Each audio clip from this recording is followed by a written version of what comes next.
Bonjour Marion Lagardère. Bonjour Marc, bonjour à tous. Vous décernez l'étoile du jour, et une fois n'est pas coutume, à un alligator américain. Oui, en l'occurrence, une alligator, puisque c'est une petite femelle. Alors je dis petite parce que par rapport à un crocodile du Nil de 6 mètres de long, un alligator, c'est plutôt modeste, on est autour de 3 mètres. Donc c'est juste un gros lézard. Voilà.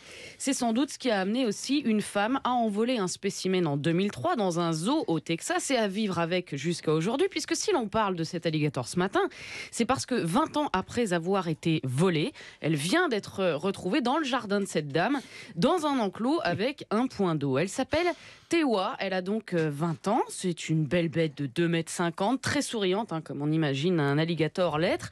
Et l'histoire, c'est qu'en 2003, celle qui allait devenir sa maîtresse était bénévole au zoo de New Braunfels au Texas et elle a décidé un jour de voler un œuf d'alligator. Un œuf, c'est pratique, c'est léger, surtout ça n'a pas de dents. Alors elle l'a mis dans sa poche, elle l'a rapporté chez elle, elle l'a placé dans un vivarium après l'éclosion, lui a donné le petit nom de Tewa, puis la femelle grandissant évidemment, elle lui a construit un enclos de fortune avec une petite mare. Ça se passe en ville, dans un quartier résidentiel, mais visiblement personne n'avait remarqué sa présence, jusqu'à ce que vendredi dernier, un policier l'aperçoive en train de barboter dans son point d'eau. Or, pour le coup, la loi est bien faite. Pour détenir un alligator au Texas, il faut un permis et surtout une ferme, ce que la dame n'avait pas. Elle a donc été verbalisée et faute de pouvoir relâcher la captive trop domestiquée dans la nature, 3 soigneurs du zoo où elle a été volée sont venus la chercher pour la ramener au zoo, évidemment. Et depuis 2 jours, la vidéo du croco qui se jette à l'eau dans le bassin du parc fait le bonheur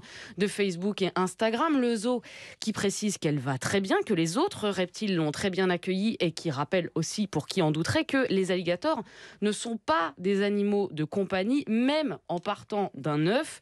De quoi interroger plus largement ce curieux réflexe que l'on a, nous, humains, contrairement aux autres animaux, de toujours vouloir prendre ce qui nous plaît, de posséder un alligator et tant d'autres choses d'ailleurs, alors qu'il est si simple de regarder, d'admirer, de laisser vivre en fait.